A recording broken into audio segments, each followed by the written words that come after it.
Let's get an understanding of what sinkholes are and what can be done to assist those impacted. I'm joined by Sifiso Ngubelanga, an engineering geologist with the Council for Geoscience. A very good afternoon to you, Mr. Ngubelanga. Thanks very much for your time. Is there a remedy for the situation, or should municipalities just move people away from these Dolomitic areas? Firstly, good afternoon to you, Mr. Vuyo, and good afternoon to your listeners as well. Yes, sir, there is a remedy for safe development in areas that are underlain by dolomite. The remedy comes in at different levels and different measures that can be implemented to try and safely develop areas that are underlain by dolomite. What sort of remedies are we talking about? Okay, firstly, if the development has not taken place, an investigation has to be conducted. The investigation that will be able to determine what type of risk or what level of risk that exists in the area, so that the planning in terms of the foundations, in terms of the what services that have to be laid down in that area, as to how those that need to be designed and need to be laid down. These are actually stipulated in the South African national standards, meaning that the construction company or the municipality that approves this development will then need to comply with those requirements, which then stipulates the remedies for safe development on dolomite land. Like I'm saying, those include the actual investigations prior to the development, or if the development is already existing, then there's other measures called, for example, the dolomite risk management plans that needs to be implemented for the site or site-specific or the township itself.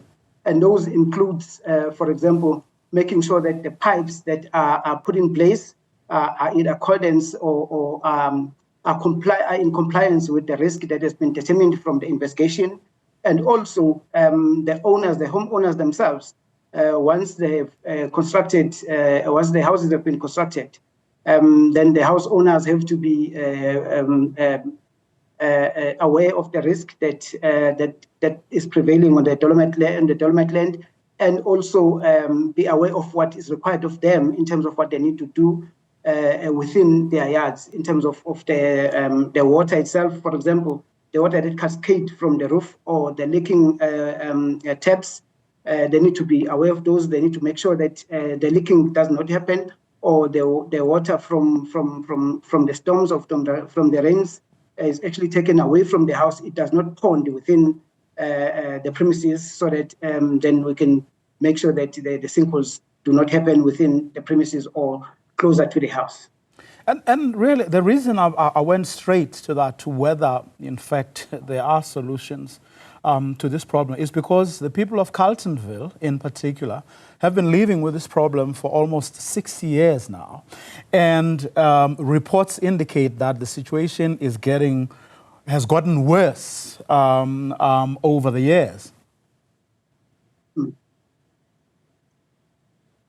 Yes, maybe let me start by saying, firstly, dolomite is a rock. Dolomite it's the natural conditions that were there prior to the development taking place. What has happened, or what we know or understand from the Carletonville area, is the fact that obviously the townships were established at the time when these remedies were not yet available, or maybe, let me put it this way, maybe the scientific research at the time was not in place to actually outline these remedies that we're talking about. Therefore, the townships were actually established without these remedies being taken into consideration. But fast forward, these remedies now are available for either the municipality or the individual homeowners to actually implement. And yes, the situation is actually dire currently because obviously these remedies or measures have not been implemented. But obviously various studies have been conducted, like you've just indicated just now, and further investigations are being undertaken, and those investigations are actually feeding into what we call Dolomitic risk management strategy, which needs to be put in place to ensure or to assist the municipalities to safely develop areas like the Kutsong or the Carletonville area as a town. It blows the mind as to why a township would be built on Dolomite rock in the first place. But what about the role of deep level mining? I wouldn't want to get much into that. However, because this is public information. Remember, when mining is taking place, firstly, remember that they have to mine deep into the ground, kilometers into the ground. And part of the problems that they encounter is the groundwater. And obviously, for them to mine beyond the water table, they have to dewater the groundwater, meaning lower the groundwater table. Now, in so doing, in a way, you expose the existing cavities underground that already exist, that are already there from the geological times, a long time ago. So if that happens, then what we call the subsurface erosion then start happening, meaning eating away the material into the existing cavities underground. Then eventually you see the sinkholes at surface. So yes, it does have an influence. Should we be worried? Because according to your council, the Council for Geoscience, approximately 25% of Gauteng is underlain by Dolomitic rock. Yes, that's correct, Bravo. But yes, we should be worried because there are situations like the one that we currently talking about, the one that we're currently observing in the Kutsong and the greater Carletonville area. However, there are remedies, like we've been explaining. There are measures that can be implemented to safely develop these areas. What needs to happen, for example, from my experience, is that there needs to be that integration of the processes and collaboration between the institutions, the state institutions like ourselves, the Council for Geoscience. From the research point of view, Council for Geoscience have to be involved from the advisory point of view and the actual studies that needs to be conducted. And once those studies have been conducted, they need to be properly communicated to the relevant authorities like the municipalities, and the municipalities have to take that into consideration in the planning going forward.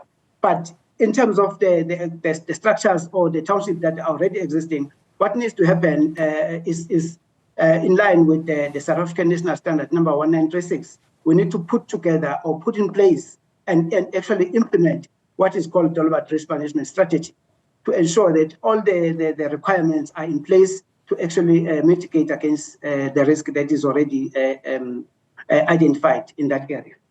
As far as you know, are municipalities generally alive to that reality, that 25% of Gauteng is underlain by Dolomitic rock, which means that the area, 25% of the area is highly susceptible to sinkhole formation?